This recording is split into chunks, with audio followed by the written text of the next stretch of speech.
Hello everybody, my name is Jaime LOVED, and I purposely positioned myself to sit after Danny because if he didn't say that last bit, I was gonna, because he's too humble and he doesn't always, but Hall of Famer. So my name is Jaime LOVED. I am from Palm Beach County, Florida. I started podcasting back in 2014. My original show was called Curve the Cube.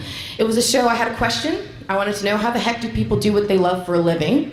And no one had been able to tell me that in my personal life, so I thought I'd start asking people who were doing it. So that was how I started producing in general for podcasting. So I started that show. And then within about a year or two, things just kind of really started taking off. I started working for the #1 independent podcast network in Florida. It's called Horse Radio Network. Yes, Horse Radio Network. It is a network of 20 shows about horses. And I'm a producer for them.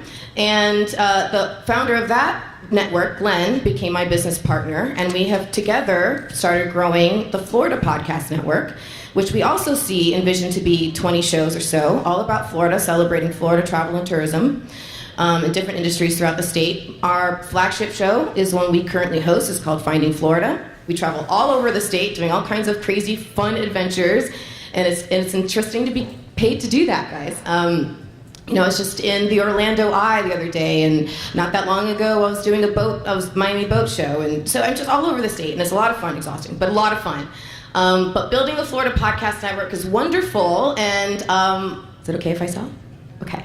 So one of the first extra shows that we got, the second additional show we got boarded onto the network, was actually Beach Talk Radio. So now out of Fort Myers, this is exactly what we're trying to do, is get these local voices, because, and I know the crowd I'm speaking to, local radio is kind of starting to become, is having its challenges, right, and sustainability. So I see Florida Podcast Network as being an avenue for people who want to keep those local voices heard.